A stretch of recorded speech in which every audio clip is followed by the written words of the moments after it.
The level of detail in Red Dead Redemption 2's world is nothing short of astonishing. One aspect that always particularly struck me was taking the time to read in the game. Obviously there's the readable letters and books, but I'm talking about the products in stores, or signs and advertisements, which all contribute to the immersion and realism of the era and setting in a more subtle but arguably more integral way. Beyond immersion, the text found in Red Dead Redemption 2 can provide key insights and Easter eggs to its lore and characters, and that incredible world building is encapsulated most by the various cemeteries and graveyards around the map.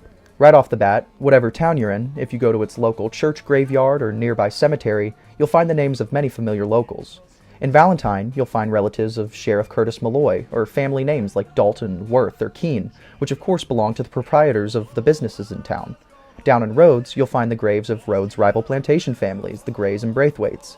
In Cooch Chapel, just south of Armadillo, you'll spot the brother of Red Dead Redemption's most kind-hearted and open-minded shopkeeper, Herbert Moon. I don't like Jews, or colored folk, or natives. I bet you like Catholics. I can't stand them neither, nor women. Fabians, socialists, homosexuals, Asians, or British. That leads us into the actual character connections you'll find in graves. Also in Cooch Chapel, you'll find the graves of Bonnie McFarlane's brothers, and the wife of Marshall Lee Johnson from the first game. In Valentine, you'll spot the name Calloway, relating to Dr. Ben Calloway, but of course also his famed gunslinging brother Jim Boy Calloway. In the Church of Blackwater's graveyard, you'll spot two connections to the Vanderlyn gang. The first and most apparent is Greta Vanderlyn, mother to Dutch. It's also theorized that this is where the stash of money is hidden following the Blackwater massacre. In the same graveyard, you'll see the headstone of Delilah Gaskill. Could this be the mother of Mary Beth Gaskill?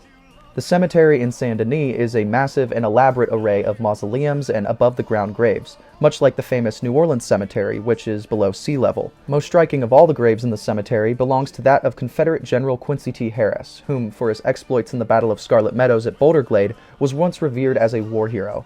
However, in reality, Quincy Harris was a coward who sold out his own men to save his skin.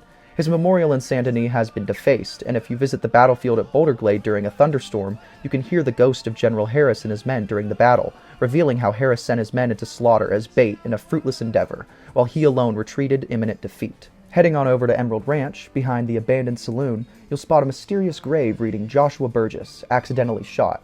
The truth behind this grave is actually far more sinister. The owner of Emerald Ranch, Eugene Wegner, is by all accounts a cruel and nasty man.